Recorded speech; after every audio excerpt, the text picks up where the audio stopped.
Boker Tov, Moadim Lesimcha, je suis heureuse de vous rejoindre ce matin sur Studio Kalita. Aujourd'hui, nous sommes le 3e jour de Chol HaMoed en Israël, le 2e jour de Chol HaMoed en France. J'espère que vous passez de bonnes fêtes. Aujourd'hui, dans notre épisode d'Un jour notre histoire, je vais vous parler un tout petit peu d'un événement un peu moins gai, mais qui est important à raconter. C'est le dernier Seder du ghetto de Varsovie. Alors, nous sommes en 1943, la veille, le haut commandant de Pologne a décidé qu'il raserait complètement, qu'il détruirait complètement le ghetto de Varsovie. Imaginez-vous Varsovie, la première ville juive d'Europe, la seconde ville juive dans le monde avant la guerre, après New York, cette ville où il y avait une vie incroyable, une vie juive incroyable, et bien d'un seul coup, les Allemands décident de détruire tous leurs juifs. Et c'est donc à ce moment-là, le soir du ghetto même du Seder même, que les forces allemandes entrent dans le ghetto pour le vider complètement. Et les juifs qui y restent, on sait que la révolte du ghetto commencera ce même jour-là, mais les juifs qui y restent, eux, décident de faire le dernier Seder, de continuer à leurs habitudes. Et c'est donc de cela dont je voudrais vous parler aujourd'hui. Vous pouvez voir derrière moi une image du Seder de Pessah dans le ghetto. Alors d'abord, il faut savoir que les juifs dans le ghetto de Varsovie y ont été dès début 1940 et pendant toute cette période où ils y étaient, ils ont décidé de continuer à vivre. Voici, vous voyez, de la distribution de matzot. Ils ont continué à préparer donc des matzot, bien qu'ils vivaient à l'époque, les Juifs à Varsovie, c'était 1/3 de la population, et ils ont été parqués dans un ghetto qui faisait que 2,5% de toute la ville de Varsovie. Imaginez-vous, passer de 33% à 2,5%. De cette promiscuité, bien entendu, entraîne des maladies, de la malnutrition, parce que beaucoup de personnes ont perdu leur travail, ne pouvaient plus travailler. Et la communauté juive a été très solidaire et elle a tout fait pour qu'on puisse continuer à vivre dans ces conditions inhumaines et continuer à vivre une vie presque normale. Et c'est ainsi, par exemple, vous allez voir sur cette image, qu'on installe des usines secrètes de fabrication de matzot dans des sous-sols, dans des caves. Vous voyez ces gens qui se préparent à cette fête de Pessah, bien que les situations sont véritablement difficiles. Et donc ce soir de Pessah, les gens ont continué à vouloir faire Pessah.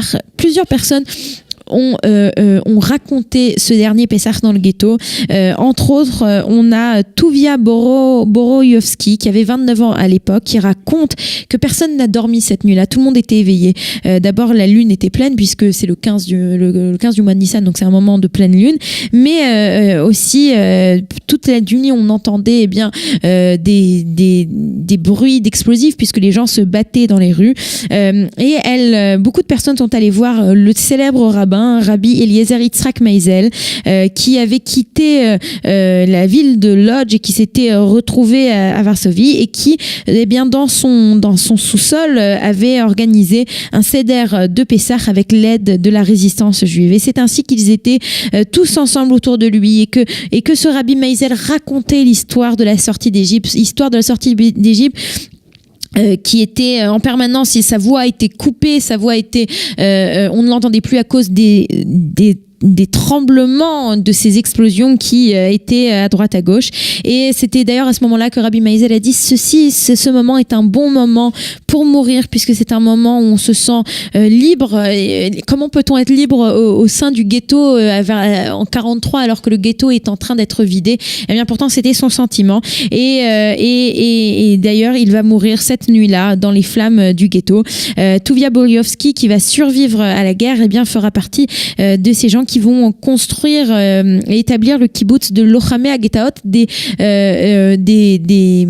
personnes qui se sont battues pour le ghetto près de Akko. Et c'est elle qui a véritablement raconté cette histoire. Un autre témoignage, c'était le témoignage de Yitzhak Milchberg, qui était aussi, il faisait partie de ces jeunes garçons qui étaient à l'extérieur du ghetto et qui faisaient tout pour faire rentrer en marché noir des cigarettes, enfin toutes ces choses-là dont les gens avaient besoin.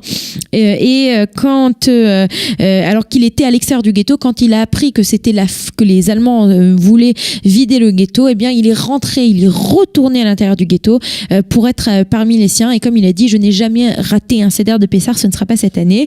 Alors qu'il est venu dans ce Seder, il voyait que tout le monde était en train de pleurer. Il a vu son oncle Feivel qui lui a dit viens faire le Seder avec moi, et qui à la fin lui a dit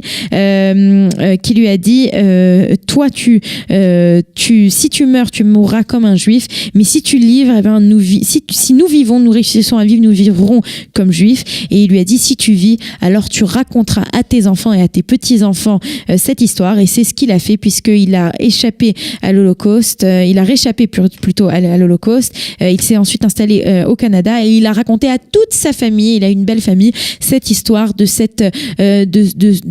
dernier Seder de Pessah à Varsovie. Voilà, c'était cette histoire qui est triste mais qui est importante à être racontée, que je voulais vous raconter ce matin dans Un jour notre histoire, la façon dont les Juifs ont toujours cherché à garder leur identité malgré garder leur identité même dans les journées ou les nuits les plus obscures. Voilà, on se retrouve demain pour une histoire un peu plus réjouissante dans Studio Kalita, sur Studio Kalita et sur Radio J pour Un jour notre histoire. Vous aimez l'histoire juive ? Retrouvez Liana Gurfinkel dans Un jour notre histoire sur Studio Kalita, c'est tous les matins, pour découvrir ensemble les événements et les personnages qui ont fait notre histoire.